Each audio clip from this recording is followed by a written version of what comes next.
Welcome to Decades of Horror, the classic era.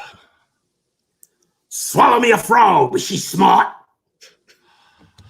This is episode 96, recorded March 28th, 2021.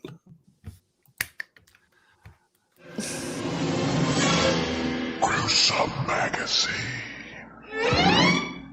I am your host, Jeff Mohr. On this podcast, we cover the good, the bad, and maybe even the ugly horror films released since the beginning of time through 1969. In each episode, we'll discuss the monsters, spirits, psychos, and villains that have haunted movie-going audiences since the dawn of film history.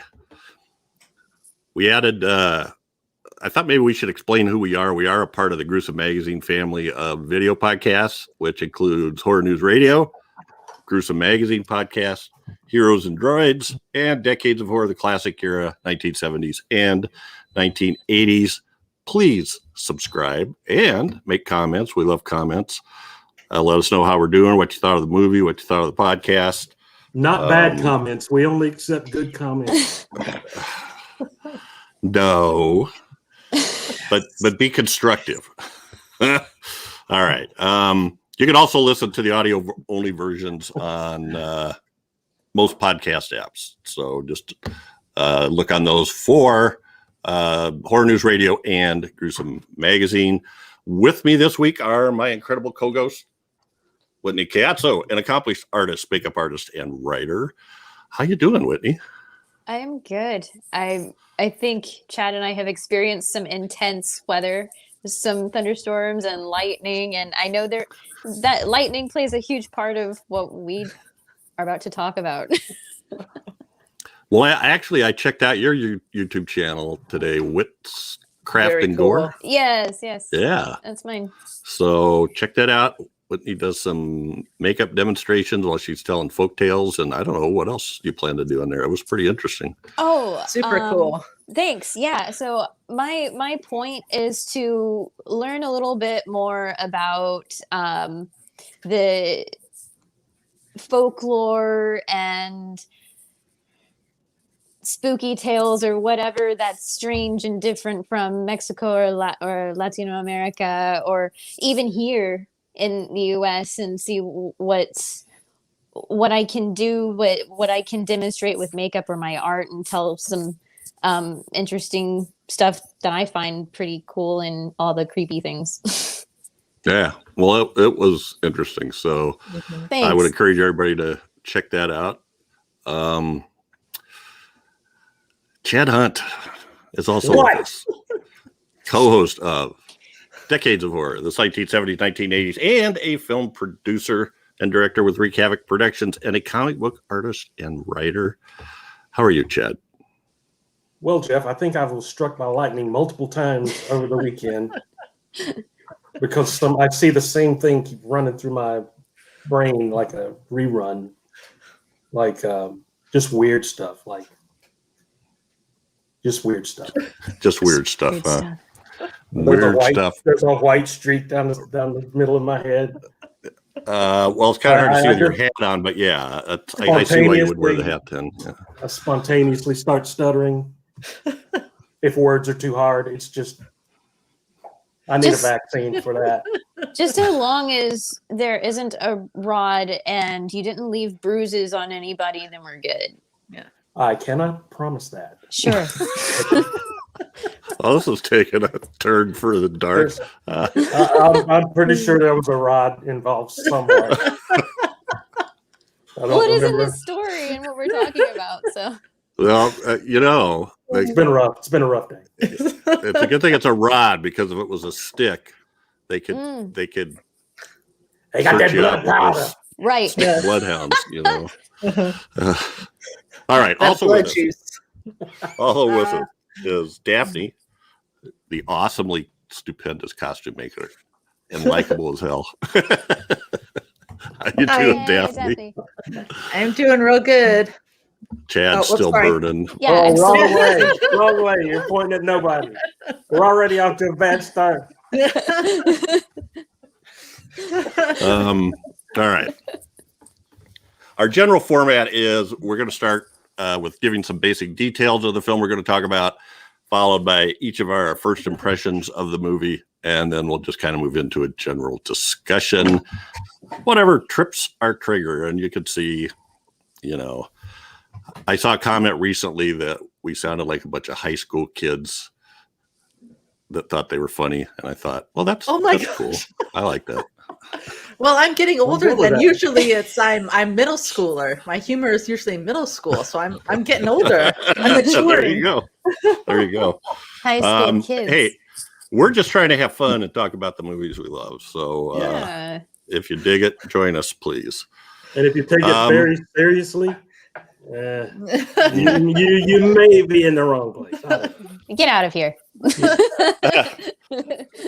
So Jeff needs to get his act together here a little bit. Our film this week is The Bad Seed, directed by Mervyn LeRoy, written by, and it's really pretty layered and pretty quick. I was surprised about this, but John Lee Mahin wrote the screenplay from a play by Maxwell Anderson, who wrote the play from a novel by William March. The cast includes Nancy Kelly, Patty McCormack, Eileen, Heckart, and Henry Jones. It was released on September 12th in 1956 in the U.S., and it started filming on September 29th, 1955, and finished in November. I don't have an exact date of that. Filmed at Warner Brothers Studios in Burbank. The domestic box office was 4.1 million, and that's in rentals. Ultimate Movie Rankings said 11.7 million, so that may be more, closer to the actual box office take. It was top 20 or 25 in box office in the U.S. for that year, and it was in the 10 most popular draws in Great Britain. A very short synopsis is: a housewife suspects that her seemingly perfect 8-year-old daughter is a heartless killer. And that's kind of the standard poster there. There's not a whole lot of other posters, so I don't pull any other ones of those up, but there's, we get the little girl, we get the mom screaming, and we get somebody looking through the door. Anyway,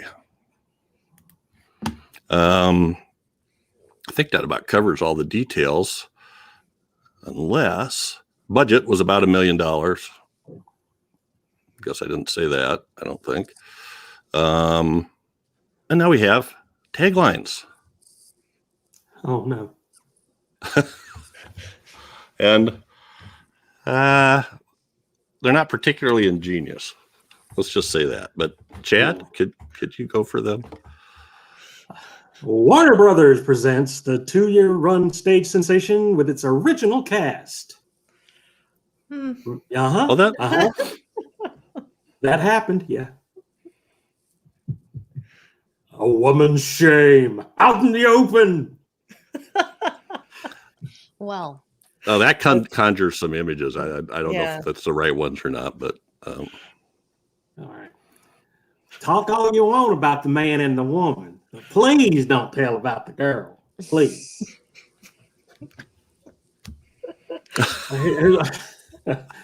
where I'm trying to figure out where was all the talking about the man and the woman. Never mind. I'm not even gonna go there. A hidden shame out in the open and the most terrifying rock bottom a woman ever hit for love. What? It does not sound like the movie we saw. no. No. The year's big shocker. Get it? Get it? If you saw the movie, get it? Yeah. Okay. All right. Love The that. bad seed is the big shocker. Well, you just ruined your own former tagline. Okay. For little Rhoda, murder is child's play. What would you do if you were cursed with the bad seed? I don't know. Take Pepto-Bismol. I heard it. Okie dokie. All right. So let's get to first impressions. And, I'll keep reading these as long as they let me. yeah. Yay! Awesome. That's the Well, I mean, for little Rhoda, murder is child's play. I guess that was true, but I'm not sure there's any of those that I went, that's the movie I want to see, or that's the movie I saw. Anyway, this film is Whitney's pick. So let's hear from you first, Whitney. What have you seen this before, and what's your impressions? Okay, so I was a kid when I had first seen this. I was really creeped out by the idea of another kid about my age. I was probably about between the age 8, 9 or something like that when I watched it. And I watched this and I thought to myself, wow, I'm supposed to be close to this child's age and she is doing some pretty harmful things. And just the idea that a spoiled kid who's like, I want this, they'll do anything. And when you're a kid and you see kids around you that are so used to getting what they want at school or whatever, or whether if you're being babysat and you see some kids that are just getting what they want constantly, and you see certain behaviors and you're like watching this movie, you're like, I don't know how I feel about people.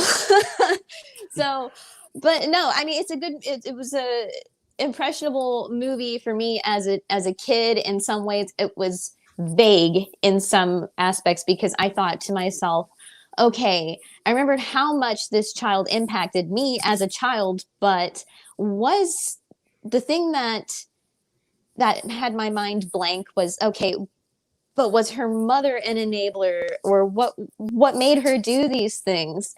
But revisiting this today, now as an adult, I watched it and I realized, no, there wasn't really much of an enabler involved. This girl is just spoiled and mean, and there's some talking about between these characters of if someone is born this way or not. And I thought it would be a good talking point from among all of us to and get your perspectives about is this something that people grow up with? Is this learned behavior? Do people really believe in someone can be born bad or not? But I'm just rambling on at this point. But yeah. So yeah, this is my impression from then and now. I mean, yeah, from as a kid and now. Yeah. Well, and that's basically the theme of the movie, is it? Mm-hmm. It's the old nature versus nurture thing, I think. Yeah. Mr. Chad Hunt, what are your thoughts on The Bad Seed? Is it biographical? I was going to say, to me, it's not so bad. I mean, who hasn't murdered a schoolmate or set fire to a apartment complex groundskeeper? Who hadn't done that? It's no big deal. Whoa. I'm still here, you know. But no, seriously, I love this movie. I love it for a lot of different reasons. It's funny in some places. My sisters and I used to watch this movie as kids and just, wonder why nobody is beating this kid within an inch of her life. Right? Because that's what we'd have got if we'd have killed somebody. I'm sorry. Yes. But by today's disciplinary standards, that might seem harsh, but back then, you killed somebody, you got to spank it. That's how it was. But it was, as you keep watching it, you sort these concepts and ideas keep coming up about, is it nurture or nature? And I think we've all experienced things that we knew that we do, and we say, "Oh my God, my parents did that," or even if it's things that as a kid you go, "I'm never going to do my kid that way. I'm never going to," and you end up maybe exhibiting some of the same behaviors. So it's kind of a weird, it brings up some of those themes. So it's sort of some the concepts behind it are sort of sophisticated for the times, I think. So it's a well-written film. It's always entertaining, even at 2 hours. A little over 2 hours. It's just it's just a great movie, I think. They tried to, like in some of the marketing, try to play it off as there's a big shocker at the end. And even as a kid, she gets blown away by lightning, like I almost did today, and Whitney as well. That with the storms we've had lately, but they tried to sort of play it off as a Hitchcock gimmick. Yeah. Don't whatever you do, don't tell anybody the end of the movie. But when she got struck by lightning at the end, spoilers. Who wasn't standing up in their chair giving a big hurrah? So glad to see her destroyed by lightning. And it's kind of like looking at your school bully going down. Like, yeah, Yes. man, you're going down. You're down. Yeah. Well, my bully stepped out in front of a bus today and was obliterated. And and your mom goes, "Oh, that's terrible," and you're going, "Yeah, that's terrible." Right, but inside you're like, but at the end, but The Decades of Horror and Gruesome magazine do not endorse these behaviors. no, we don't. no, we don't. But you asked me if it was biographic. but yeah, it's a really good movie. It's written well, and the characters are all really good. There's some very sympathetic characters in there. The mother, the role she played when she found out who she really was, and that it was just heartbreaking. And so it's a movie that plays on a lot of different emotions, and you're really on a roller coaster ride because you can't figure out in some places if the mother is hiding some of the things the child did to protect her, or some of those I don't know if they were answered to satisfaction in the movie. But I will say that my favorite part at the end, and I think that they did this to save the movie, or for everyone not to hate Patty McCormack at the end, where the mom gives her the spanking at the end. Yeah. That she said, "Look, she didn't really die in the lightning hit. Now we're going to spank her." This movie has everything you want to see in an undisciplined child. But it's really a good movie, and it stands up very well today. As many times as I've watched it growing up, and to see it now, it's one of those movies that gets better every time you watch it. Yeah, I would agree with that. Daphne, how about you? Have you seen this before? I had not ever seen this before, hadn't heard about it, didn't know anything about it. And oh my God, was it creepy. I loved it. Oh man, so creepy. It was just, Yeah. The characters were, some super creepy characters.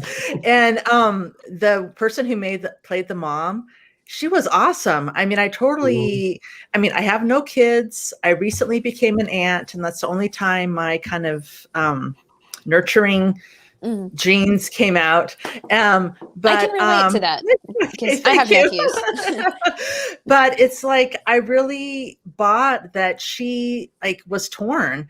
I was impressed with how open she was to how the possibility that her kid could be so messed, when she was listening to some of the stuff from the teacher, and she was like, "Oh, well, do you think that," she was in there getting ready to discipline her child. And I totally believed that I was impressed that she was open to that, hearing that about her kid, even though it was the second time I watched it was a little spooky. She kind of knows something, other stuff has happened that's kind of tripped some wires in her head. I thought it was so much fun. And it was pretty adult. Some of the, can't really put my finger on it, but just I don't know if it was, I wasn't used to seeing that in movies of that time, or maybe I haven't seen enough from that time, but they're really open with talking about a lot of things, I thought. And oh my God, LeRoy. Ugh, Yes. gross. Right? He rose. And he was a really awesome actor that played him. Yeah. I was like, oh my gosh, he really didn't have any idea, but now he knows who he's talking to. Mhm. Yeah, like once he realizes, hey, this girl's really evil.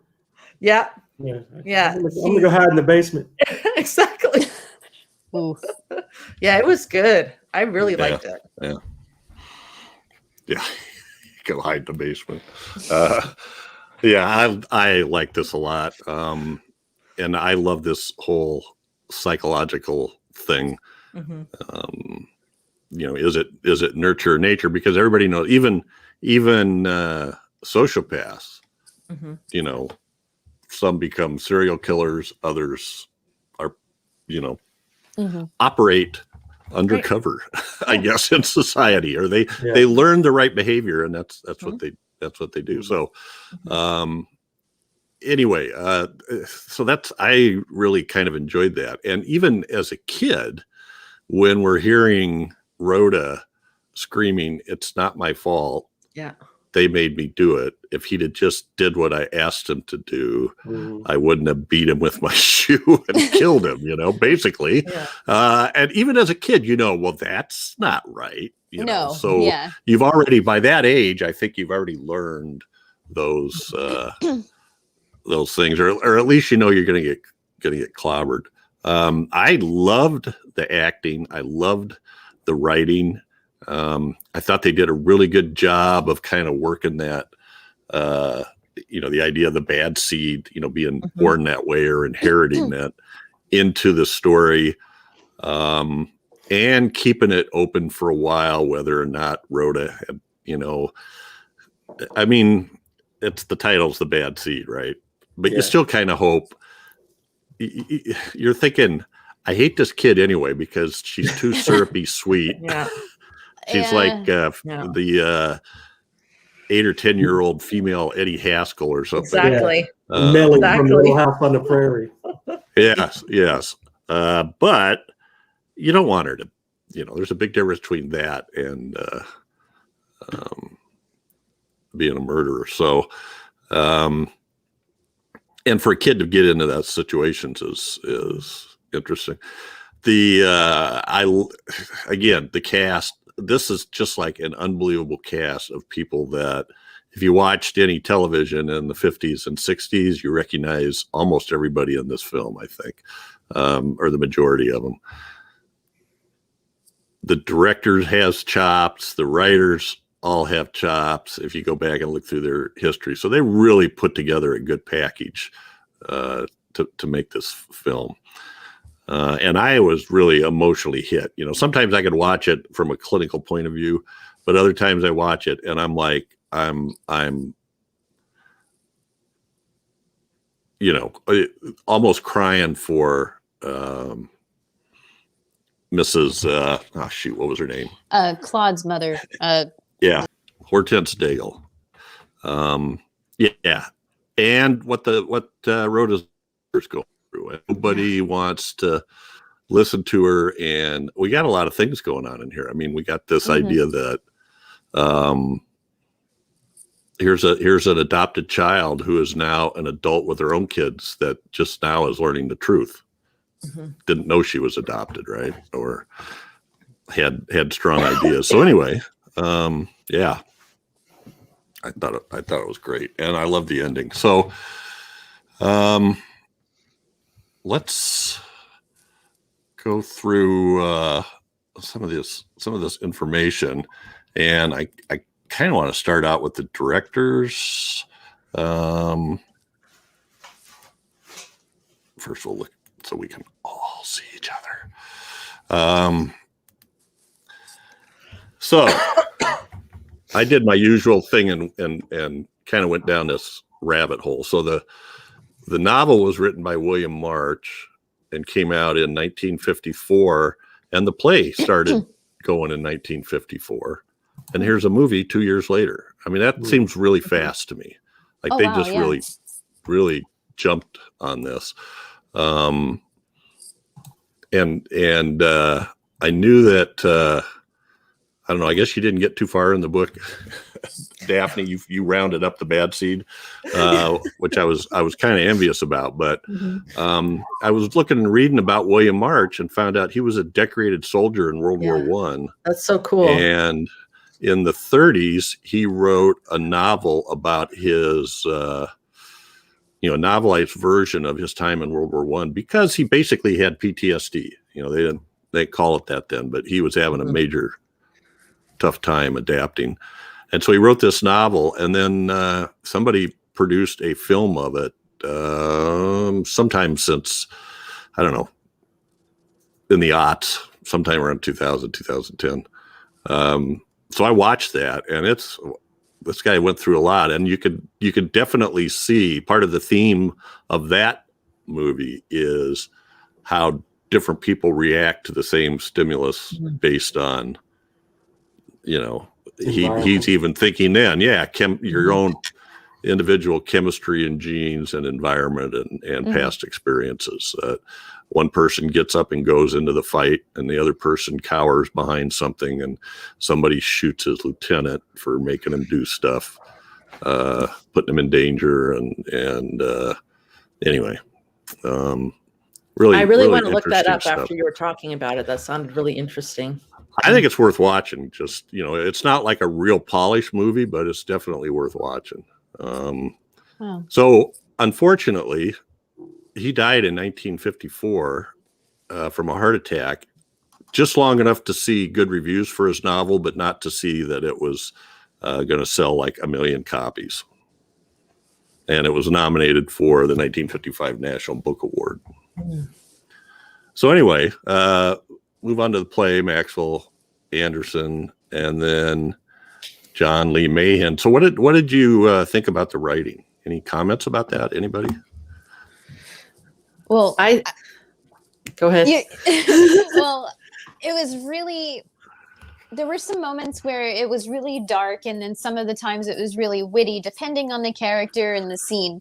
The writing that I thought was really special to me was just having those layers of emotions, and especially, when you mentioned Hortense, the boy that we never see, we only hear about, which this is why the writing is great, because you don't see the things that has happened to this boy, what Rhoda has done. You're hearing about the things that she's done or what she is about to do only because of people are talking about it. There's intense conversations going on.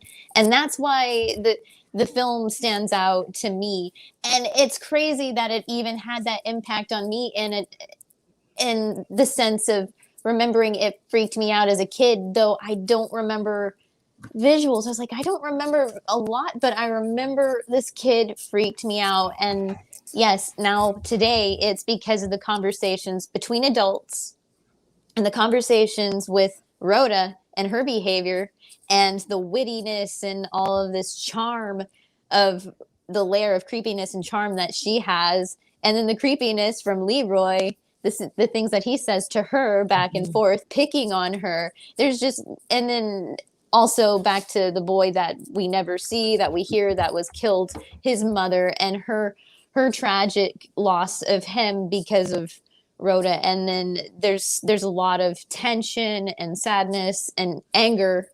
And also she even said it at one point in the scene that she came out into Rhoda's home to talk to her mother, and she's very much talking up the fact of why she's drunk, why she's in so much despair, and comparing herself in a way, talking about class. As far as, I'm just a hairdresser, and you're some, I don't remember what she called Rhoda's mother, but she was definitely comparing, and that's something that women did then, and sometimes it still is today. That's a huge thing that has left an impression on me in the writing today, is seeing those conversations. So I just went on and on. Okay. But yeah. Yeah.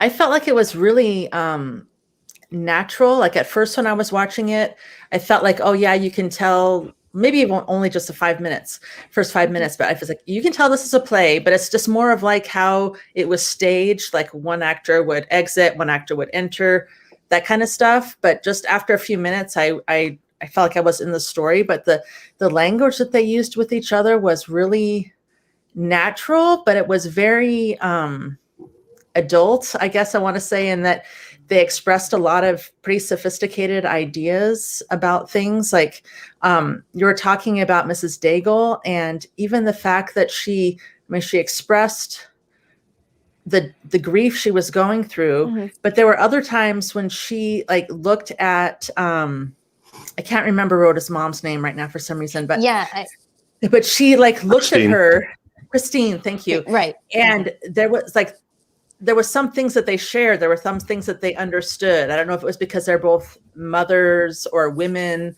or what, but there was kind of like when Mrs. Daigle looked at Christine when she was about to lose it, and she was like, "You're looking really scraggly. Do you want to come over? I'll do your hair for you," or something like that, and I won't charge you anything for it. She was like, I felt like that was really like a genuine human to human kind of thing happening there. And same with the landowner. I'm sorry, I'm not remembering anybody's names. Mrs. Monica. Monica, yeah. Aunt Monica, yeah. I mean, they kind of at first came off as kind of like, oh, here's the landlord, you know. But she, like, there was some ways she was reaching out to Christine also, and I just some of the things that Christine was like said when she was talking to the teacher. I was like, wow, this woman is really sophisticated and educated, and talking about these kind of, I don't know, it's expressing herself really, really well. And I don't know if that is so much, it might be the writing, or it might be the way that the actors were doing their job, you know, because I don't know. I just was really, I thought they were really believable. In addition to the writing, I thought what they were saying was really good, but also the way that they were acting was really good. I agree. Yeah, it was like I said before, it was a very well written film, and the fact that it was a play before this, and now it's a movie, and it played very well as a movie, you know. Yeah, and these characters are so every one of them. The conversations at the beginning with Monica and the other, I can't remember the other author, I can't remember his name, about that good and evil, and that psychoanalysis. whole psychoanalysis. Yeah, William March. Yeah, it was very, very, very well written. And at the time you first watch it, you're going, what's the purpose of this? But then it all ties together by the end. You kind of, you know what's going on. And to be honest, I didn't anyway. You don't see that coming, you know, at all. But it sort of builds this mystery up that Rhoda had hurt this lady, elderly lady, before they moved here now. So Rhoda's mother already had these suspicions of the nature of her child and what she was capable of doing, and it just played out very well. And a lot of the things, the horrible things that happened, were not on screen. You know, I mean, the murder of the elderly lady, her schoolmate, and all those. I mean, at least Damien made it look like an accident. You know, she just straight up just killed. You know, she was just killing people. And when LeRoy confronted her about some of these things, at first he was just picking on her and trying to scare her, but then he realized, yeah, she did it. Rhoda was not fazed one bit that he was confronting her with these murders, with this murder of this little boy. She wasn't fazed by it at all. But what she was doing was formulating her next step. on how to cover her tracks and everything. I Mhm. mean, this is I think Yeah. so, especially because when he was asking her how did she feel about these things that she has done, and she said something, I can't remember word for word, but she was like, "I'm not the one who's dead" or something, and she rolls off on her skates. I'm like, Yeah. that's savage. Why should I feel anyway? I'm not the one. Exactly. Yeah. Clyde Daigle's the one that's dead. I'm not, or whatever. Right. Yeah. Yes.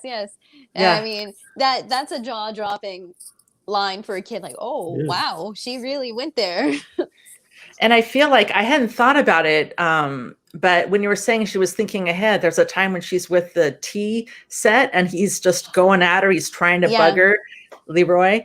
And she's like looking off, almost like looking at the next step and the next step, like you're saying, when oh, no, but well, and I hadn't even put that together, that she's already thinking about, okay, well, how do I cover that up? Yeah. Makes Well, sense. at the end, Ice cold. So just in case you haven't seen this, you've got a boarding house. I forgot what to call it, some kind of apartment building that Monica owns, Monica Breedlove. And yes, Mr. then Breedlove. there's the couple, Christine and Colonel Penmark, and their daughter Rhoda rent one of the spaces.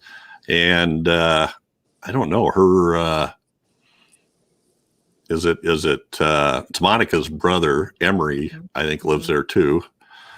And then this guy named LeRoy is sort of the handyman who does the grounds, but he also comes into the apartments and empties their garbage and stuff too. It's a little, and he's a little too casual about walking into people's apartments. Yes.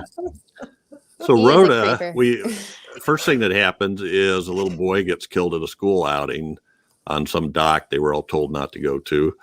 And then we find out later that she beat him with her shoes, who have these little metal plates on them to help him wear longer. So there's that evidence. She burns her shoes. LeRoy figures it out. And so then she kills LeRoy by setting him on fire and locking the door into the basement.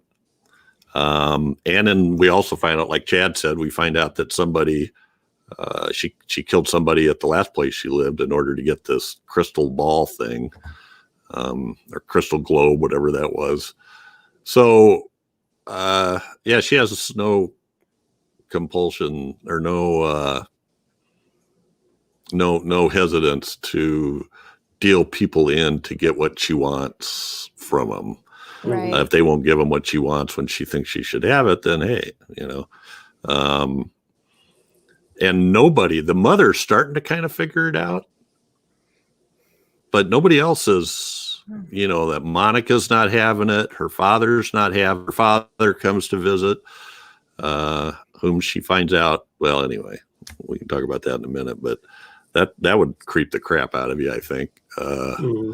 Find out you were adopted and your mother was a serial killer that disappeared to Australia, I guess. And then all these psychiatrists, this Monica is like this, she's one of these closet psychoanalysts or amateur psychoanalysts. She's hilarious. And then this other guy shows up, played by Clark Gage, who is a guy who's an expert in criminology and psychoanalysis, apparently. So I was trying to think, they kind of make it sound like this whole idea of inherited or being born with it is something new and to be scoffed at. And I'm thinking back, Robert Bloch wrote a bunch of books in the 50s about psychopaths, but I think he usually put something in there, that happened to him, right? Yeah. It wasn't so much that they were born that way, that they were treated certain ways.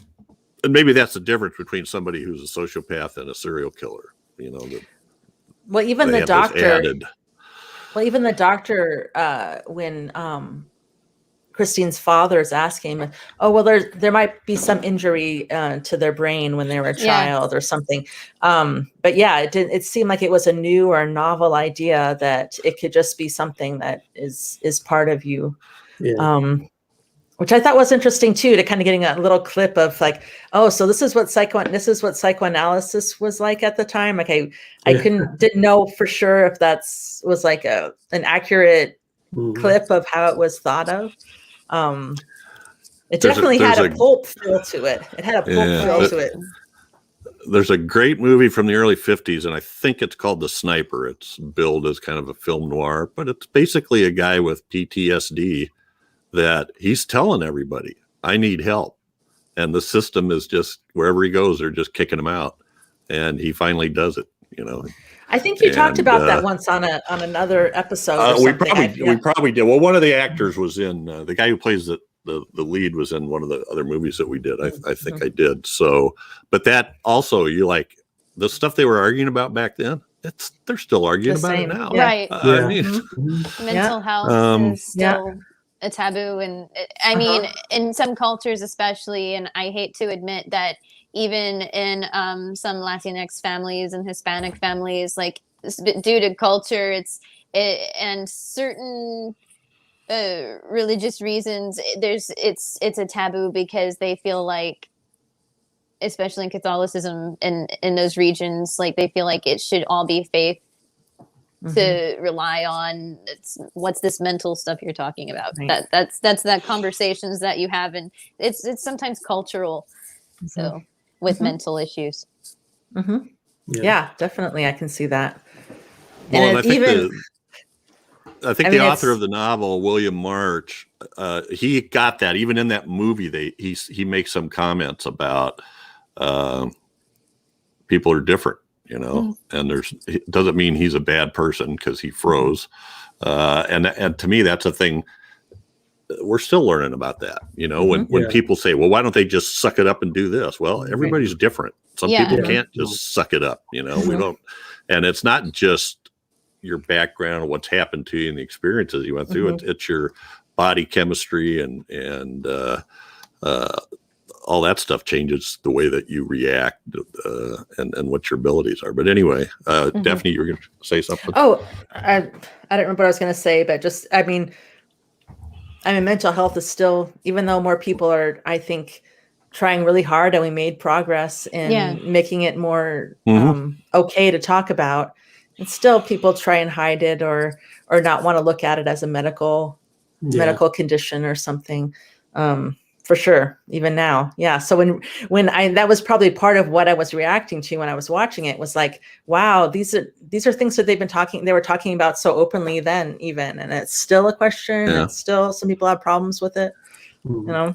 Well, and even if go ahead, Whit. Sorry. No, I mean, even in the film, when you're seeing the child's behavior, red flag, red flag, red flag, you see these red flags in children, and to see that the mother was, I mean, she was back and forth with herself, questioning, but also you could see that she's you can see in her head and in her face how she's going to approach her kid. Like, this is a problem. You can see that in her face. Yeah. You could see the struggle for sure in that actor's face. Yeah. Yeah. Because I'm thinking she'd already known. Right. This was the beginning of, a problem. Yeah. Yeah, I was. The husband had some. Go ahead. I'm sorry. We got just a little bit of lag here. When I was watching it again this morning, there was a lot of things I noticed, and when she just kind of asked the teacher, it's what I wrote it down. There's a maturity to her that is disturbing in a child.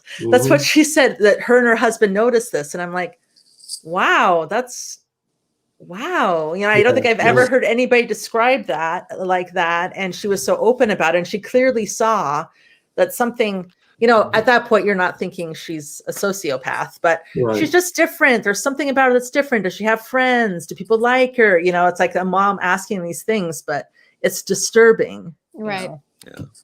But that also tells you that her husband understood a little bit too. If she was telling the truth, that we both knew that. Right. Yeah. So, and her husband doesn't appear to be around a lot. He's in the military, and all we see him do is is we see Rhoda kiss up to him, you know, what do you give me for a basket of kisses, a basket of hugs, you know, and then she gives it a big smile. And I don't know, did you guys notice when she gave somebody a great big, she'd have that big grin on her face, she'd give somebody a great big hug, and then when you'd see her face in the camera, it was not that big smile anymore. No. You know, it was Well, it was a distraction from the subject, which it's fun. Yes. Okay, I mean, I'm not trying to at all compare my nephews because they're not at all like that. But it's just a childlike behavior when you're in trouble to like, oh, hey, let's talk about something else. Right. Yeah. Let's change the subject. Right. Yes, because I mean, Hey, look at that rabbit over there. Yes, Did you break my lamp? No, look at that beautiful lamp you've got. So the basket full of kisses, the basket full of hugs thing was just a way of her trying to distract and deflect from the situation. Right. But the mother, you noticed as the mother started to not buy that. And you know, she's like, you might have others full, but I'm not fooled by this. Right.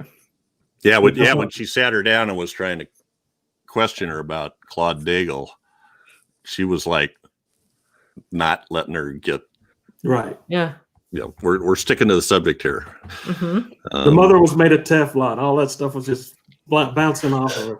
And she wasn't, and Rhoda was trying her best. Oh, you're the best mom ever. I have the prettiest mom. I have the nicest mom. Yeah. And the mom was like everybody else watching the movie. You little. Well, I mean, how could she think otherwise? Especially when she found that pendant, that thing. You know? And of course, it's right there in her face. Yeah. Found that award pin for, was that penmanship? Was that what it was? Yeah. The best penmanship. So I'm sorry, go ahead, Dad. You were asking about the writing, and one of the things I noticed when I rewatched it this morning is, and I really appreciated, was a lot of the foreshadowing that I looked back at it afterwards. I'm like, oh, that's, you know, like I loved how in the beginning they had the stormy scene at the pier, and you're like, that's where it's happened. That's where everything's going to happen, is right, you know, right there. And the shoes, the noise that I was like, notice the noise that the shoe makes with the tapping on the heel when she just walks. It's like this noise that's there. And then same with the lightning when LeRoy was like, oh, the electric chair is going to put a straight part right down the middle like lightning. And then boom, she gets hit with lightning at the end. Oh, yeah. I was like, LeRoy was great. Nice. I loved this whole thing about the I just thought that stuff was interesting. You know, his whole thing about the you beat him with a stick and then you put blood on that and you can't wash that off. That blood never goes away. Please know that. And they're going to be able to test that and it's going to look purple. Where's and then they stuff from? They got bloodhounds, you know, or what did he call them? And I found him fascinating too, because first of all, super creep, like I've said. I feel like I can't say that enough, how creepy he was. But it was like I was watching him and I was like, he knows her. They see each other. They know exactly what they're like. And they can see it in each other. And so when he makes that face where he realizes that, oh, shit, she really did. She killed him. She did it, you know? And I was like, wow, you were playing with her. And then I was like, no, he can see it because he's bad too. And it's like, it made him even creepier because I'm like, no, he's really bad. He's not creepy. It's like, what did he do? What is he capable of? Right. You know, they can see it in her. It's especially off because you have this grown man taunting this young girl, and acting like a child. Yeah. And I'm like, this isn't cool. That's not right. But gross. But like you said, they see each other. Right. They see themselves in each other. So it's so easy to feed off of each other's chaos in that way. Yeah. So creepy. Yeah. So, and the fact that she was not scared of him whatsoever. No. You know. The way she was talking to him. Yeah. It was just screaming at him. You're an idiot, LeRoy. You're sad. Now give me back my shoes and let's call it a day. Everything you say is a lie. Yes. The things that she was saying and doing is like the things that I was like, Oh my gosh, the stuff that you wouldn't think that some kids would say to a normal adult, but this was not a normal adult. Right. Yeah. Right. If an adult came to me when I was 8 and said, "I know you killed him, and now there's blood, and on that blood never goes away. Blood powder turns it purple." Right. I wouldn't have been going, la, la, la, la. I'd have been going, Yeah. really? I would have admitted to it anyway. If Right. I didn't,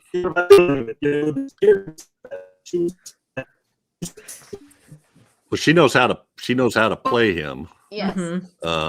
Because she just ignores everything he says. But later on, she asks her mom about this stuff about the blood. Yeah. They know how to play each other. LeRoy knows what buttons to push on her too, for sure. Yeah. And the fact that she can talk to him like that, I hadn't thought about that until Chad said it, but that's even creepier that she didn't have any fear. I mean, she was not a normal kid. She couldn't be bullied. No. Nothing. Ugh. Creepy. So nice pick, Whitney. Yeah. The screenplay writer is John Lee Mahin, Mahin, Mahin, and this guy did a lot of stuff with Mervyn LeRoy later on. But he had Oscar nominations for the screenplays for Captain's Courageous in the 30s and Heaven Knows Mr. Allison in the 50s.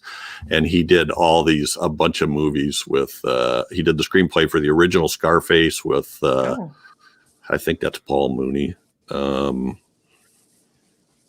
What was some of the other ones I saw? He was one of the contributing writers. You know how Wizard of Oz got so many different people involved. He worked on that, and Dr. Jekyll and Mr. Hyde in 1941, which I think is the Spencer Tracy one. Quo Vadis is another one of LeRoy's. Daphne, when you were talking about him foreshadowing with the electric chair, that was especially the way he had to bring up the fact of he was saying like there's a blue one for little boys and there's a pink one for little girls, and like what really so creepy. That's so creepy. Like, why would you go into specifics like that? But that's how he was. Oh, but then also kind of a little bit of an adult, the way he was kind of sexually talking about Christine. It was just like, ooh. And then, Monica talking about how he has a family and everything. Wow. He was creepy. He definitely. I don't know creepy. where his family was and who is. I'm exactly. like thinking, family? How did that happen? Exactly. This guy, John Lee Mahin, also wrote No Time for Sergeants, which Mervyn LeRoy also directed. So there was some interconnectedness there that I thought was kind of interesting. We lost you in mid writer talk there, Chad. So I don't know if you got through what you wanted to say or if you... the writing was very good, Jeff. All right, then let's look at the direction. And so I pulled up, that's Mervyn LeRoy there on the top left, and because it looks like Everton. I was just I pulled up some movies that I really like. There's no other reason than these are on here. So he directed Little Caesar in 1931 with Edward G. Robinson, which is kind of started a whole crime movie thing in the 30s. He also directed the one there with Robert Taylor and Van Heflin, is one called Johnny Eager that also had the same writer on. That is an awesome movie. And Lana Turner's in it. It's a really good film noir from like 1941. Random Harvest with Ronald Colman and Greer Garson. If you're like a classic Hollywood movie fan, they're Ronald Colman is a pretty distinguished character. Of course, Wizard of Oz. Now, Mervyn LeRoy worked for Warner Brothers in the 30s, and then went to MGM to produce in 1939, and absolutely hated it. So begged MGM to put him back in the director's chair. So, Wizard of Oz is one of the few movies that he produced, but he also got involved in the direction. So anyway, I don't know, from reading stuff from the actors, I'm not sure that he did a whole lot, because one of the things they said was he didn't do anything to tone down. These are people that are used to being on a stage, and you play it certain ways on a stage. You got to kind of play it big, right? And even Patty McCormack talks about how, you'd learn that there were certain things that got reactions, and then you'd start using them, over the course of being in it for a couple of years. So he didn't do much to get, what was the actress's name? Nancy Kelly. He didn't do anything to try to tone her down at all. And I don't know. For me, I think it works. I didn't. Mm-hmm. Yeah. Any comments about the direction? This guy's really, if you go look through his movies, you're going to see a lot of stuff you recognize. Oh, well, I was a little, I wouldn't say surprised, but I thought it was unique with the ending, because I didn't remember that at the end, when they're doing the introduction of the actors coming out, and then you see Rhoda and she's doing that curtsy, and then I'm thinking, okay, this is I don't remember this, but also it makes sense in a way that the director or the writers, or maybe it was more of a, I don't know whose decision it was, but to direct and pull that theatric in, because that's something that theater actors do at the end of a show. Is they come out, they take a bow, they you see the face. That's what theater actors do. Mm-hmm. And so to see that at the end, it kind of, people that watch film, they're like, oh, that's different. What are we doing with this? So yeah, I just thought that was unique and different as far as something that a director or producer or like whoever had the conversation. I don't know, but I thought that was cool to see how theater displays in film. Right, that they really kept that connection with the stage play, Yeah. whereas you wouldn't normally see that. Yeah. Some of the things that I thought were really cool, I guess maybe didn't really even have much to do with the stage stuff, but there were some shots that I thought were really beautiful, like when Christine finds the penmanship medal and she looks outside in the yard to Rhoda, and then the camera comes back in and she's framed in the window frame. And I was like, that's really beautiful. She's kind of to the side and you just see the window frame and you see her sitting there.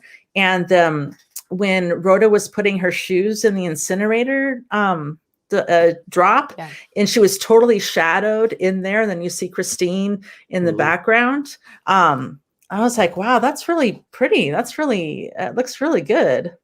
Yeah. I also read some stuff about some of the stuff in the background, but I didn't catch it, like some of the shadow stuff in the background, the paintings in the walls and stuff, but I didn't catch anything that from watching it.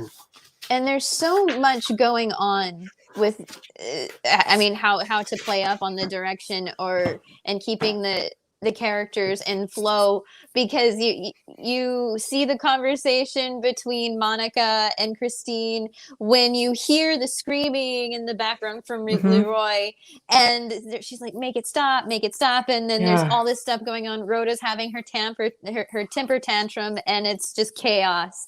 So just having all of these shots like flow for flow, and then just that direction, just seeing all of that kind of get tense and explode. And you're right, it was really high. It was high energy. Tense, high energy. Yeah.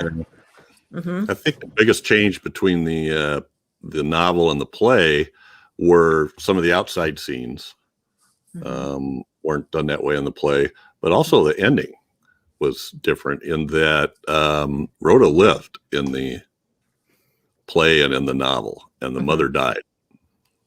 And weren't they told to change that because of like the bad guy's not supposed to get away with his the good old code guys. The code. That she's not surviving this. Oh, okay. Yeah. But I loved the ending. I loved how she died. It was just, I did too. Yes. She blew up real good. Her own. And I love that whole scene with the music. It was like the music that she was playing just was incorporated, and it was manic. And then her walking down the street with the, and she was just like in the zone. And I was like, oh my God, this is so good. I killed this kid maniacal for the child. medal. I ain't letting mom throw it away. Exactly. Right. Oh man. Yeah, well, you mentioned some shadows and stuff, and we could talk about this maybe a little more, but the cinematographer is a guy named Harold Rosson, who received an Oscar nomination for this. As a matter of fact, this movie had 4 Oscar nominations, one for Nancy Kelly, one for Patty McCormack, and one for, is it Eileen Heckart, the actress that plays... Daigle, is that Daigle? Daigle. This is Daigle. Yeah, and I'm off. Eileen Heckart. And now none of them won, but still. And this guy had a total of 4 Academy Award nominations as cinematographer over his career. So, and he did. It was of Oz as well. Asphalt Jungle, Singing in the Rain. Mm-hmm. I mean, wow, the guy was a force. And I did notice you mentioned shadows, Daphne, that there was a lot of places where, because of the window panes, that there were crosses on the floor or on the wall. Now, whether that, I mean, there is no mention whatsoever of religion in this film, but and maybe it was just the Windows thing. I don't know, but I thought it was it happened a lot. And the other thing was that weird silhouette painting on the wall that I was thinking it was a mother and a baby. And it's like the silhouette is sort of like the shadow people, like who's really my mother and what's my baby really like, or who's, that it was kind of played into that. And I really thought of it when Rhoda was putting the shoes in the incinerator, like she was a shadow with her hands out. Also, it just made me think of that as well. Well, and it's great that they shot this, the LeRoy's death. You don't see anything. No. Mm-mm. That's the LeRoy. wild thing. All you do is hear these guys screaming. Yes, and Christine's reaction from the window, and her reaction afterwards. Yeah, the deaths are actually pretty violent and gruesome, both the kid's death and LeRoy's death, but you don't see anything. You just hear them describing it. It's like I could totally picture the kid on the pier, and the fact that he was hit in the head multiple times and on the hands. I mean, they kind of go in detail about that. Hearing and about same the with bruises, yeah, and then same with LeRoy. It's like I was just like imagining all sorts of welts and his skin, and when she blew me away on that scene when she was losing it with him, and then when she was talking to her dad about when she found out that she was adopted and she realized what was going on, that she gave birth to what. Wow. Yeah, so good. Well, let's look at some of the actors here. So Patty McCormack, that's her current picture, or picture in IMDb, an adult picture, but I didn't recognize her or realize or remember, I guess, the part there in the bottom right there, Chad. She was a character in Bug, the 70s film we did with Bradford Dillman. You're muted, buddy. I said, yeah. She's the that is correct. Bradford Dillman. She was Bradford Dillman's wife's friend, right? Or the wife of the scientist that he worked with. But yeah, she had a few scenes like this, and then she gets torched by the bugs. And then the Ropers, remember that show? Yes, I was just gonna say she's with the spin-off. Ropers. Oh, that's right. Wow. She played what's that? Is that Jeffrey Tambor? Looks like it. Yeah. She played his wife on that, apparently. And then she actually had a recurring role in The Sopranos. Oh. That she was on like maybe 5 or 6 episodes over the whole run of the show, but she played the same character each time. So one of the mob moms or wives or something, I guess. Very cool. But she's had a career going on for this entire time. A lot of times child actors kind of, I think she had a rough spot in the middle there, but So what about her? So this film. Let me see if I can find this list. Is a big chunk of the actors. So Patty McCormack, Eileen Heckart, Evelyn Varden, Monica, Henry Jones plays LeRoy, and Joan Croydon, the teacher, were all in the stage play and recreated the same roles. Mhm. Which I think was kind of cool. And that's why I Yeah. think maybe the director didn't have to do that much directing. Mhm. You know, Yeah. it was, they all knew their marks and knew what to do. And Mhm. Makes sense. so, Mhm. She did an awesome job. Yeah. I mean, she made you hate her. Yes. You know, and anytime a character can make you hate them like that, you know, and to be that young too, just Oh yeah. unbelievably good. I mean, like I said, as a kid, I'm looking at her and I'm like, this spoiled little brat. How dare she? And I'm still thinking that way. Right.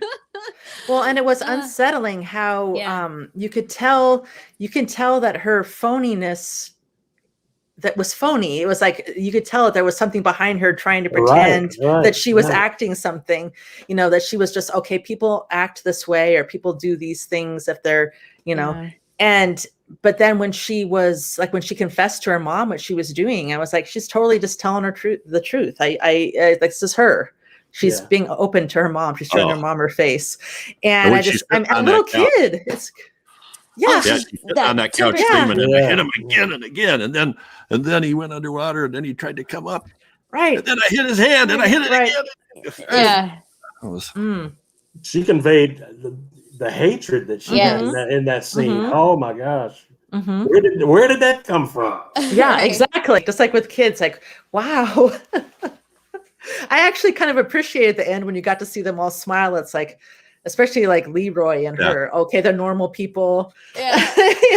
They're I thought it was a way to kind of give you a breather as you left the movie. Yeah. Right. I think that's the whole reason they did it. Is because she played such a despicable character in it. You know, I don't think they wanted to leave that taste in people's mouths.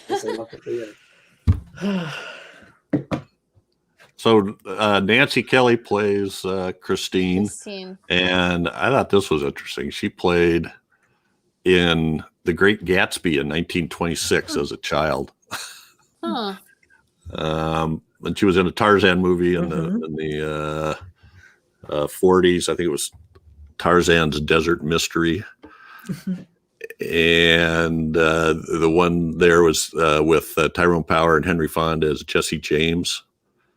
And I believe that's 1939. And no, not that one. But yeah, and the one next to it where she's laying in bed with a baby, that's also from Jesse James. I thought the movie was black and white, so I'm not sure why that photo's in color.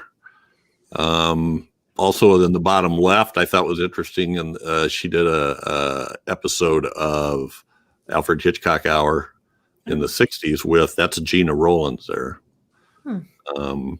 And then that bottom one, I had to throw in, she was in Submarine Patrol with Richard Green, who later plays Robin Hood in the Adventures of Robin Hood series. That is another one of my addictions. And that movie was directed by John Ford, which I thought was interesting. But anyway, she's awesome in this. You know, I can see how somebody might think she's kind of maybe over the top some of the time, but I thought it worked great. I mean, she was hit with a lot of reality in a very short time. I mean, she had her own, I guess you would say, like, quote unquote, generational curse, or what she thought was because of what she was learning about herself. And then she's thinking that she's passing this on to her child because of everything, that she's witnessing and what's unfolding with her child. Right. So, yeah. I'm and wondering. She's taking responsibility for the stuff that her daughter does, and her husband's not around. So she's doing this stuff alone. Yeah, in a way. Yeah. But the only person that's really like by her side is Monica. But you can also tell there's been some times where she's apprehensive to tell Monica what's going on, you know. Mm-hmm. Oh no, what Monica thinks.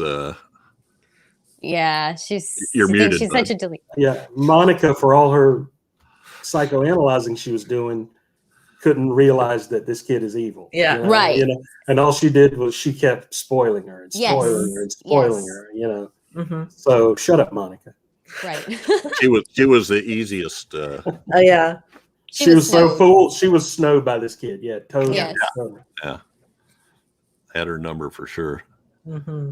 And you, Chad, you were saying thinking ahead. Rhoda towards the end, she was even talking about the bird or whatever. She was thinking about what she wanted to do to Monica. She's killing Monica. She's planning Monica's death already. the next morning. How long do lovebirds live? Yeah. Oh man. I know. It's like, wow, take a breath, Rhoda. Jeez. You just got home. I know. So here's what I was thinking. So Rhoda dies from the lightning strike, and we find out that Christine wakes up. So what happens to Christine for trying to poison her daughter, even though it was unsuccessful? Yeah. And if she wants to, she can spill all the beans now.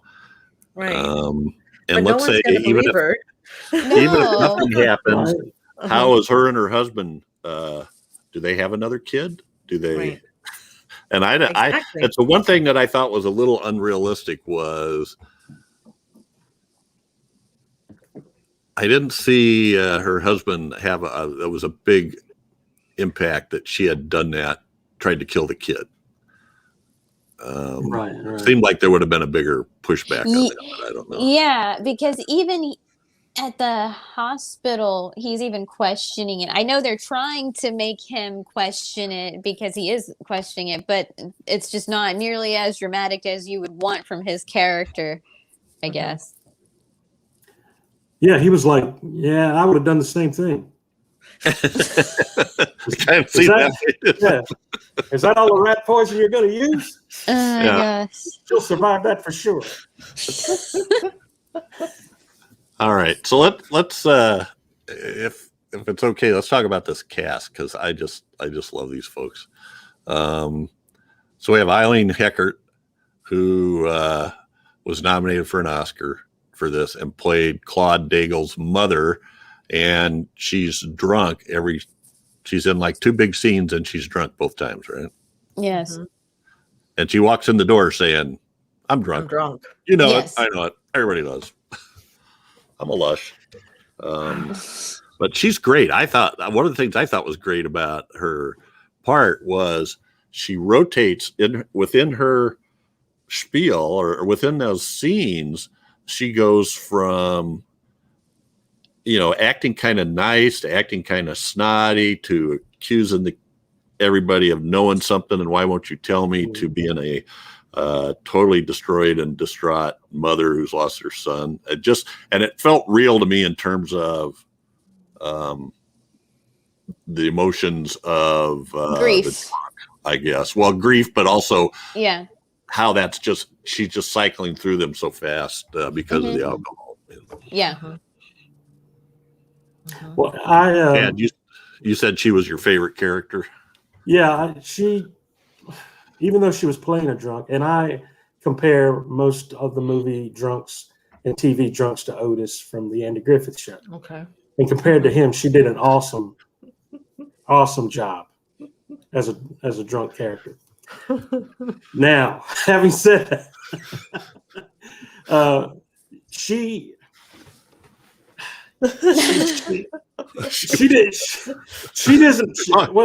didn't play like most of the times drunk characters are played for laughs in movies and TV shows. And when she came both times, she was angry, she was broken, she was just completely brokenhearted and torn apart by the death of her son. Yeah. And she completely pulled that off. Especially the anger part. She knew. I think she knew what happened. she knew what happened, and all she needed to do was get this kid to admit it, and that something happened, and she was trying her best to do it, and it was such a great performance, because she conveyed all that in just those two little scenes that she had. Just made it such a memorable character and because she pulled all that off, everything that character was, it made it very memorable to me. Some of the other characters, like the dad and all those, were sort of cut out characters that, two-dimensional type characters, but she brought a lot to that role. And it was one of my favorite performances in the whole movie. She definitely knew something was up. Yeah, you're right. So back to there's good old Monica, Evelyn Arden. She was just killer. She was a force of nature, right? And she just walked in the door and started talking, and the conversation was going wherever she wanted it to go. Yeah. And I love how she just exited too. She would just keep talking, and you see her back as she goes out the door closes behind her, and LeRoy's burning in the basement. She's going, "Oh, is someone barbecuing?" She's not I bothered. wish that dreadful screaming. Who's screaming and burning at the same time? Oh, it's LeRoy. It's just, I hated this character. She was also in Night of the Hunter, like the year before this. One of my favorite movies of all time. Yeah. We will have to do that. She played Icy Spoon. I'm not going to comment on that name. Is she related to Eve Arden? I don't think so. I didn't see anything. I'll look it up later. I was just wondering. Yeah. And then we have Joan Croydon, who I thought played Miss Fern, and she was great. Yeah. She played that perfectly. She was the sort of the school teacher torn between being completely honest with the parent and saying the sort of the more sensitive thing, and then getting mad and got a little indignant with Mrs. Daigle when she told her that she dyed her hair, colored her hair. That was it. Also a little protective of the school, I feel like. Yeah. I can see that. Well, that area where they had the picnic was their property, right? I think that was her property. I think so, yeah. Yeah. But she definitely, you could tell that she was torn too between, like, she knew something wasn't right with Rhoda, but she had a hard time accepting that could be true because she kept coming up with excuses as well, which is what I really liked about Christine saying, well, you're saying this, but then you're acting this way, or you're saying this. And I was like, yeah, that's something I appreciated that. Yeah. She was struggling with it too. And she wasn't just a cutout character. So I think she was probably more of a theater actress. She doesn't have very many credits in film or in IMDb, but she definitely was good in this. And then to the male supporting actors, our favorite, William Hopper plays Dad. And where do we know him from? We already kind of talked about this. Perry Mason, yay! I guess I'm the only Perry Mason fan. No, absolutely. I mean, that's immediately who you think of. I picture him wearing a suit, sitting on the corner of Perry's desk, talking about what to do next. Get Paul. Yeah.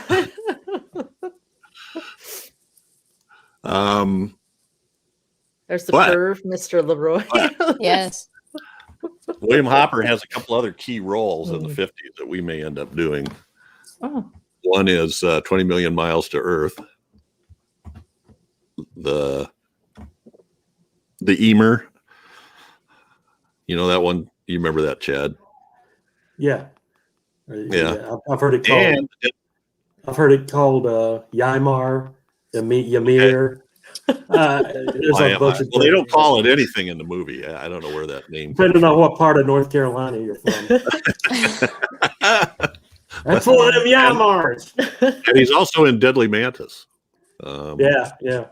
But 20 Million Miles of the Earth was one of my favorite films when I was a kid. I just loved the whole battle with the elephant outside the Roman Colosseum kind of thing, you know.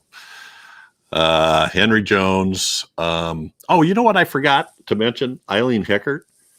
She was in Burnt Offerings. She played Roz Allardyce, one of the couple there in the house when Oliver Reed and Betty Davis show up. You know, they go to the house. Anyway,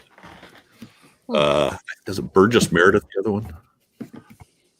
In Burnt Offerings? Yeah. There was an older couple living in the house that they came and rented it from for the summer for like almost nothing. And then they leave. And she was the wife. So sorry about that. Henry Jones, he's just like everywhere. You go through his credits, he's in like every TV show. I mean, like every TV show. He was awesome. He was awesome. Yeah. He was. And that's might be one of his bigger jobs, acting, you know. And then the brother Emery was played by Jesse White, who everybody knows as Maytag Repairman. Yeah, he played the Maytag Repairman for like 20 years or something like that. Gage Clark is another guy that you recognize. You know, he's not a leading man, but I know I've seen him in lots of stuff. Frank Cady, who played Mr. Daigle. Sam Drucker. He doesn't have much of a part other than "Come on, dear, let's go home." You know, but I felt for him though. I really did. I felt like he was just torn up over it too, trying to take care of his wife. Right. He did. No, he did a good job. Yeah. He's not in it very much. Small. He does a good job, but yeah, he's from. Most people remember him from Green Acres and Petticoat Junction in the '60s. But he's got a ton of credits. And then Paul Fix, I just love him. He's got tons of credits going all the way back. The one most people would recognize him from my era anyway would be as the Marshal Micah on The Rifleman. The Rifleman. Who was like Lucas McCain's best friend. But he's been in tons of stuff. And I read a thing where it's generally believed that he was buddies with John Wayne, and that John Wayne was trying to come up with some signature thing to make him stand out from other cowboys and or actors, cowboy stars, and that Paul Fix taught him this rolling gait that he used. You know, he kind of like bends down and sits for all.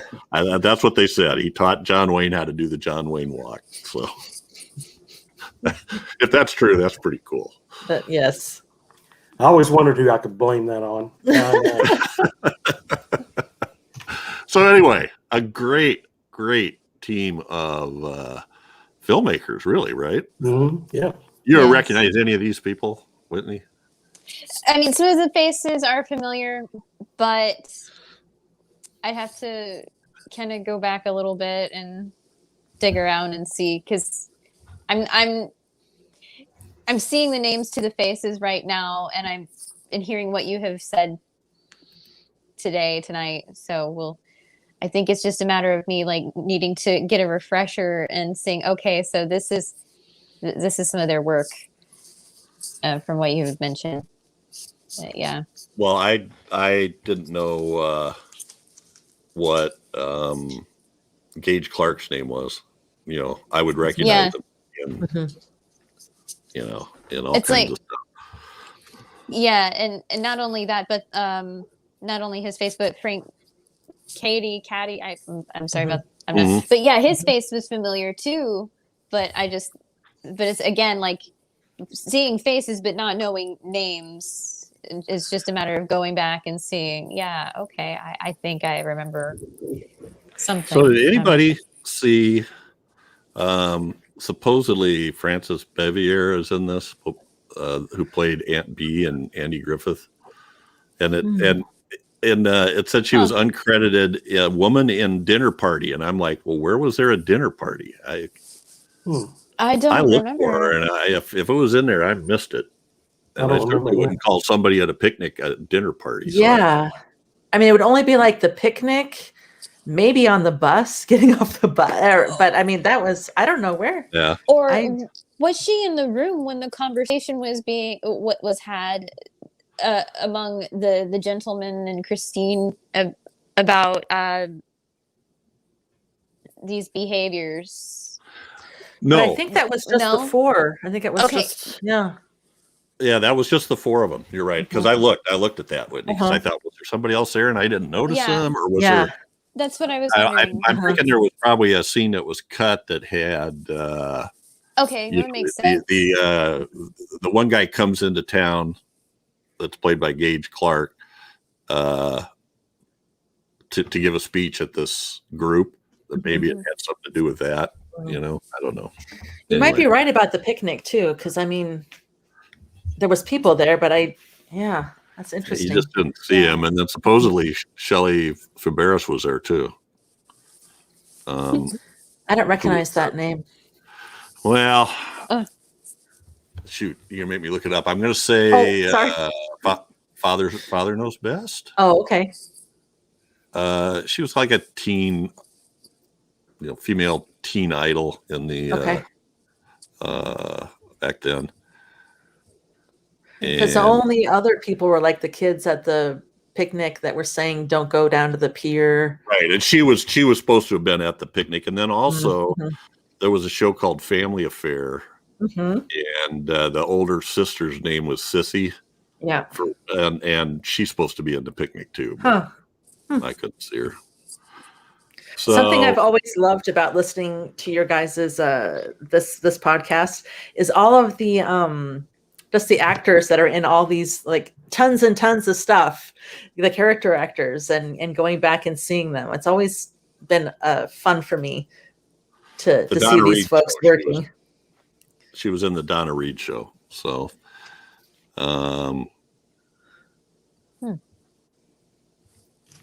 which was a famous sitcom in the day that was on for like 7 or 8 years. Chad actually hates when we do that. Oh, really? Yeah, sometimes I just do it anyway, but we don't need to know everything about them because I do go on. All right. Well, it's just kind of neat that people could work so much. I guess it's kind of kind of neat that they just did all these different parts and were working so much. I think that's cool. I pick on Jeff for it a lot, but I think it's cool.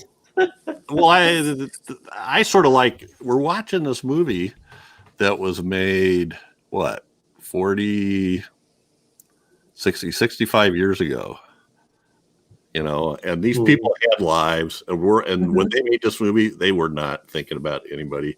So I don't know. I just kind of like nosing a little bit into what we know about their lives and seeing what was going on with them. And I find it interesting. And to see the other stuff they were on, and sometimes the connections they make. You get people that pair up, like directors and actors, or directors and cinematographers and writers. So it's all good. Supposedly, according to IMDb, 8 movies that Mervyn LeRoy directed or co-directed were nominated for Best Picture Oscars, which was a fairly high number. I think we pretty much covered most of this. You know how sometimes we've talked, or people talk about how horror movies or thrillers don't get nominated for awards or acknowledged for their writing and stuff. So I was kind of surprised to hear that this movie was nominated for so many awards, and I just wonder, did the movies in this vein do people take it more seriously then, or Well, I was surprised for the kind of movie with the kind Yeah. of story. Yeah. So, yeah. Well, I think because it was a best-selling novel, Mhm. it And probably a created play. a buzz, and then it was a Right. long-running play. Nancy Kelly won a Tony Award for playing that part. So this was like it was, and it had somebody like Mervyn LeRoy and Right. as And the director. think- So people had their eyes on it, I think. I guess that would make a lot of sense. I don't think if it wasn't for some of that establishment, it wouldn't. Yeah. Mhm. It almost seems like, yeah, there was some politics at play as usual in awards in a way. So I was even surprised that it was a play, that it was turned into a Yeah. play a little bit. And then it was like, well, maybe, that's just me not knowing about other stuff on there, but it was just, I was surprised, Yeah. pleasantly surprised, but It was, and I also think it's not a horror movie like a horror movie now. This isn't a horror movie that scares the hell out of you. This is, No. or grosses you out. It's a horror movie that it's creepy, and you're Psychological. horrified, and you're kind of heart-wrenching Yeah. about the deaths of these people and what Mrs. Daigle is going through and that kind of stuff. But yeah.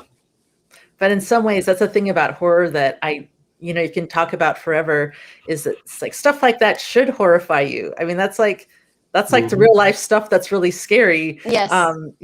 Show me, heads coming off or whatever. You're like, oh, and then you can go on with it. But your child being a psycho, a sociopath, or, I mean, that's really scary. Yeah. If you think Well, about it. there's always been a preconceived notion by people that don't watch horror about what horror actually is, and the horror genre covers a multitude of different things. And you got the monsters, you got the witches and demons and beheadings and gory stuff and this and that. But then there's movies like this where, this girl's doing horrible stuff, and but they don't show you anything, but you're still horrified by it. So. And this is a girl that society looks at as the perfect child. Yes. And what's going on Spoiled. behind that? Yeah. I mean, she's serving that you goes on a hamburgers whole like other level. Like the Wendy's girl. Oh, if I could have somebody give me curtsies like that, I would just feel like I died and went to heaven. Well, Monica did. Monica did. That's why I hated Monica. You don't see this? You don't see this kid? Well, even the psychological expert, right? Yeah. I thought there was one thing in the second watching where I don't know who, I think it was the criminologist or the criminal journalist, where he was like playing with her. Oh, this really showed me her character was when she was like so precisely putting down her braids and making sure she looked this way, and he was touched her braid, and then when she walked out, she put it back. Yeah, where it needed to be. When she walks out the door, you see her flip braid back where it was. I know. So there. Like, oh man. Yeah. We were, as we watched this as kids, me and I had 4 sisters, and we watched this every time it came on TV. And that scene came on where we'd all be going, ooh, oh, I saw that. Such an early adult. And we get into arguments. Oh, we don't get into arguments because I quit arguing about it. But on the Gruesome Magazine podcast, when Dave's there, he has very specific views on what's a horror movie and what isn't a horror movie. And I just go, this isn't a horror movie. I go, yes, it is. And then I won't go any farther because what happens is you can't, try to think of a definition of a horror that you can apply different movies to. You can't. You just can't. So But I think it's interesting to have the discussion a little bit also too. I think it just kind of it kind of like it shows you what's so cool about horror. I think is all these things that it brings up. Even stuff like that. There's so many subgenres now that it's subjective in it, and this is definitely overall a really challenging story or concept to take on because it's a kid. right. So it is scary. So we need to wrap this up. Is there any final comments? Whitney, this was your pick. Any? Well, honestly, I'm really glad I got to revisit this because this is exactly what I wanted, was to get a refresher and see if I was going to be just as freaked out today as I was as a kid, and to get everyone's perspectives here. Like I said, is this learned behavior or was there enabling? But I'm so glad that we could see that this was a spoiled child that was going through some chaos, and just to know that a story can be told about a kid and you don't have to see it, but you're hearing these back and forths from everyone around, and to see her and just everything that we had just talked about, it's mind-blowing. And it's really cool to know that and learn that they've had some theater background, and you can really see the chemistries really playing off of each other and all the bantering. And it's just a really creepy, kooky, but it's a good story. I'm glad that we got to do this one, and I got to hear what you guys thought. So yeah, cool stuff. Excellent. Any other final comments? Great movie. Watch it. If you've never seen it, watch it. But be prepared to be angry. Yeah. And you'll never look at children the same again. I was literally I found it when Mrs. Daigle leaves after her second scene. Her husband comes and gets her, and she's almost like crying and saying, "I got to go home." That was heart wrenching. I just my tears were welling up in my eyes. And this time, the second time when I watched it, I caught that Christine and the teacher were saying she's going to have to live with this until she's dead, until she dies. And the other one said, until she dies. Yeah. And I was like, yeah. Yeah, it's a heart-wrenching. Yes. A harsh thing. All I know is now that when children put their hands up and want me to pick them up or hold them, I'm like, what do you really want? Exactly. I'm not giving you any kisses or any hugs. Let's see how this plays out.